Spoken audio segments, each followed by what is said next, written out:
À l'extrême nord de la Côte d'Ivoire, en sa partie occidentale, une ville nommée Minignan. Près de milliers de kilomètres de parcours à partir d'Abidjan pour atteindre cette localité via Daloa, Gagnoua ou Korogo. Quelle que soit l'option choisie, le voyageur ne peut se soustraire de cette épreuve qu'impose le tronçon Oudéné-Minignan, long de 70 km, dernier point de route d'un voyage au bout du pays. Un véritable parcours du combattant aujourd'hui et hier, véritable calvaire. Pour les usagers de cette route menant à Minignan, habitants et personnes y ayant vécu ou passé un séjour, le souvenir de cette localité et ses réalités restent imprimés à jamais dans le livre de leurs souvenirs. Il y a de cela 5 ans, il n'y avait pas de boulangerie, il n'y avait pas un marché adapté pour la région, mais aujourd'hui c'est en train de changer. Quand vous dites à quelqu'un on vous a affecté à Minignan, on vous demande vous avez fait quoi. Il fallait décomposer, faire peut-être 4-5 jours par jour. Souvent il n'y a pas de logement. Mais aujourd'hui progressivement la situation est en train de s'améliorer. C'est un nouveau visage que Minignan présente aujourd'hui. Une transformation notable qui tient de la politique de décentralisation grâce à laquelle cette localité, au nom évocateur de nombreux manques, a été érigée en chef-lieu de région, formant avec le département de Kagnasso la région du Folon. Élu président du conseil, Cissé Sendou a mobilisé population, cadres et élus dans un creuset d'union avec pour slogan le développement participatif dans une optique de développement de Minignan, celui de toutes les sous-préfectures de la région du Folon et le progrès de leur population. Minignan a connu une transformation. C'est dû à l'effort de tous. Il y a un devoir qui est comme aux élus locaux, c'est d'écouter leur population, de ne faire ressortir que les besoins des populations. Nous devons faire plus de solidarité, nous devons poser plus d'actions concrètes, mais surtout des actions à impact rapide qui vont soulager les populations. Ici et là dans le Folon, les signes de progrès sont notables. Le changement est saisissant. Avant 2013, sur la quarantaine de villages que compte le Folon, seulement 4 étaient électrifiés. Aujourd'hui, c'est l'inverse. 4 villages restent électrifiés et dans ceux qui se délectent encore de cette marque de progrès autant que les autres, notamment l'eau potable et la construction de marchés modernes et de toute autre infrastructure, à l'exemple de Sokoro, les populations appellent les 4 élus à perpétuer les actions déjà entreprises. Notre préoccupation aujourd'hui, c'est d'avoir un centre de santé. La Tiamba aujourd'hui compte près de 1000 personnes. Donc, s'il faut se déplacer à la Sokoro, bien à Bézou, aller faire des soins, vraiment, ça nous coûte énormément de problèmes.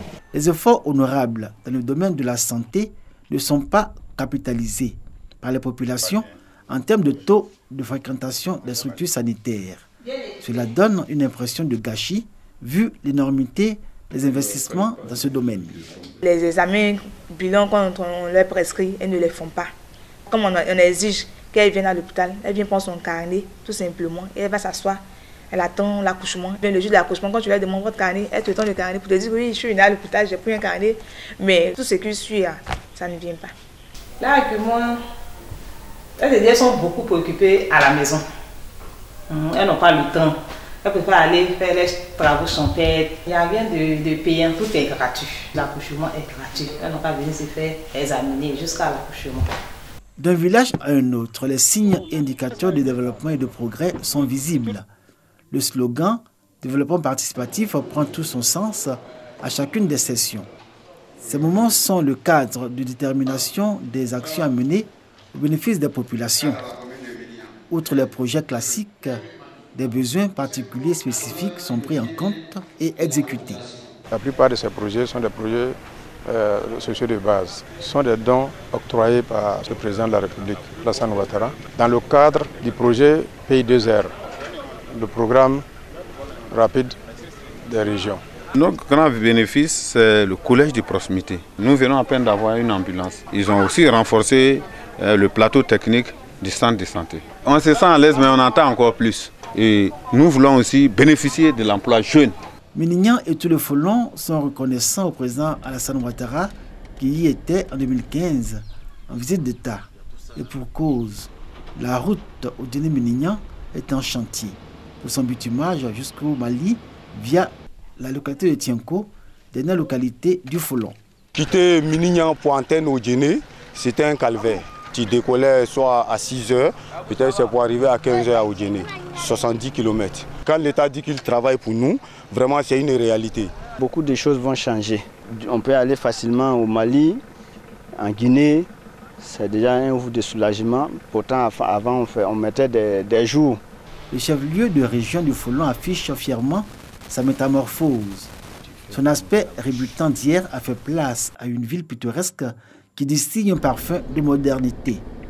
Un festival initié et organisé par le Conseil régional du Folon pour la valorisation et la promotion des atouts touristiques, artistiques et culturels de cette partie du Denguélé, dans une perspective économique, mais surtout d'ouverture sur la Côte d'Ivoire et le monde. Minignan, locomotive du Folon, poursuit sa marche vers le progrès et le développement sur le temps consacré à l'espoir.